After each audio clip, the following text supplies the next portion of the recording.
malapit nang mag-weekend pero hindi ko pa na-upload at na-edit itong video na to. Itong video na to guys ay last week pa to. Nag-ride kami ng Sumulong papunta ng Dakdak. Kasama ko dito si Kentoy, tapos yung bagong kasama namin, ka-churchmate ni Kentoy, which is si Johan. Dapat kasama namin ngayon si Sir Third, kaso nung pagising niya ay medyo sumakit daw yung ulo niya kaya hindi na lang siya tumuloy. So as usual guys, dito ako dumadaan sa EDSA tapos pumapasok ng White Plains palabas ng Marcos Highway. At ilang saglit lang ay nandito na tayo sa Marcos Highway. So ang mga oras na ito guys ay alas 6 na, pero kita nyo naman medyo madilim pa siya. So may konting liwanag na pero madilim pa talaga. Kaya nung nag-ride out ako sa amin ay nagdala na lang ako ng headlight kasi madilim pa talaga nung umalis ako ng bahay. At habang binabaybay ko itong kahabaan ng Marcos Highway papunta sa Shelby, which is kung saan kami magkikita ni Nagintoy. So ayan, may mga nakasabay akong mga siklista dito. Syempre bati na good morning. At nakarating na nga ako dito sa may Shelby guys, at hinahanap ko sila Kintoy at wala pa sila kaya inantay ko na lang sila dito. Marami ding mga nakatambay dito ng mga bikers guys, hindi lang nakita sa video, pero may event kasi yung Mountain Philippines at aakyat sila ng taktak. At ilang minuto pa nga ay dumating na sila Kintoy at kasama niya yung ka-churchmate niya, itong batang si Yuan. Ayan, so bagong kasama namin to. At tatlo lang kaming aakyat ngayon ng Sumulong at papunta ng Taktak. Pagdating nila Kintoy guys ay agad din kaming nag-ride out dahil medyo maliwanag na rin at pasado mga 7 AM na rin yung mga oras na to.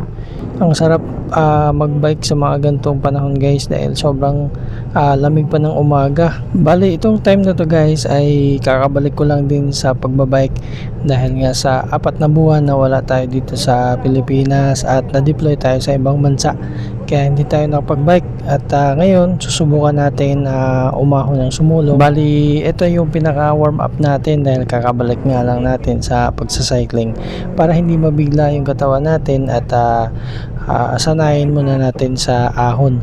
At dito nga ay nag-umpisa na kaming umahon dito sa may Sumulong Highway. At ang batang si Yuhan guys ay hindi ko alam na napakalakas pala nito. At ayun, nauna na dahil sabi ni Kintoy ay inaantok daw siya at na-outbalance kapag hindi siya nangunguna. So pasensya na boy ha, dahil hindi talaga kami malalakas. So chill ride lang kami kasi dito. At dito naman sumunod naman si Kintoy at isa rin tong malakas. So ayan, iniiwan na talaga ako dito. So 2026 na at hanggang likod pa rin talaga tayo. So ayan, pinipilit kong bumuntot kay Kintoy guys pero hindi talaga. Break away talaga si Kintoy at hindi talaga ako makahabol. Kaya ito ginagawa ko, ang pacing ko na lang yung sinusunod ko, no? So dahan-dahan na lang tayo. At dito na nga tayo sa may bandang bola dito sa may Sumulong guys. At habang umahon ako dito ay dinaanan ako ng bisiklista. So isang mamimitik dito sa Sumulong. So yung pwesto niya guys isa sa may unahan ng bola. Kaya ito nagdandahan na ako kasi alam ko na pwesto na siya dun sa pitik spot niya, no?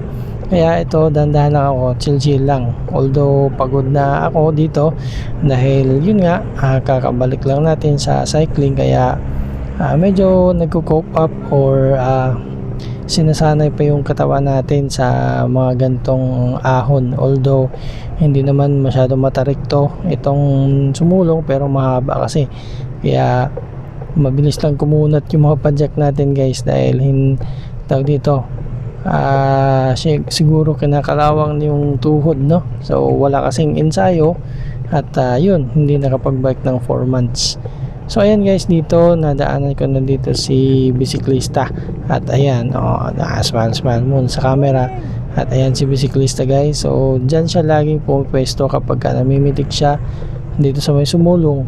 So every Saturday yan nandyan siya, o minsan every Sunday din ata. So yun guys, pagkatapos ng mahabang ahon ay syempre ang pinakapaborito is lusong, no. So ito ay papunta na kami ng Taktak at doon na kami magkakape, kakain ng pandesal ni Jepongs. So yun lang guys, at yun, itong video na to ay last week pa, so pasensya na at hindi kasi talaga matutukan ang pag-edit dahil anong tawag dito, may trabaho din kasi, kaya pag uwi ng bahay medyo napapagod na rin at gusto ng pahinga, no. So ayun guys, ito papunta na kami ng Taktak, no, and then doon nagkape lang kami at yun, kwentuhan saglit at yun, medyo okay naman yung pagbalik natin sa cycling guys. At yun, syempre napagod tayo dahil nga nagko-cope up pa yung katawan natin dahil matagal na hindi nakapag-bike. So ano pa ba, so yun lang muna siguro guys for today's video. So again, ang video na ito is last week pa, so ngayon ko lang natutukan na mag-edit guys dahil tawag dito, napapagod talaga kapag galing sa trabaho. And then yun, ngayon lang nagka-time na mag-edit. So anyways, see you sa mga next pa natin na video, probably cycling ulit, no. So kung ano mang mga video na pang-upload natin, makikita nyo naman sa YouTube channel natin or sa Facebook page. So Facebook page natin guys is Egan Desu, no, and then itong YouTube natin Egan San, no. So pag may time kayo guys, please subscribe to my YouTube channel and paki-like and share na rin, at kasama na rin yung Facebook page natin guys sa Facebook. So nag-upload din tayo ng mga reels doon, pati rin sa TikTok guys, Egan din. So search nyo lang kung may time kayo at pwede makahingi ng suporta, no. So yun lang muna guys, dahil sa dulo ng video na ito ay hindi rin makakaabot sa Taktak dahil nalobat na yung Insta360 natin, at itong daan na to ay palusong na pumunta ng Taktak. So siguro that's all for our video for today, and see you on the next video, see you on the next ride, see you on the next content natin, no. So yun na muna guys, and God bless, ride safe, and peace out, bye.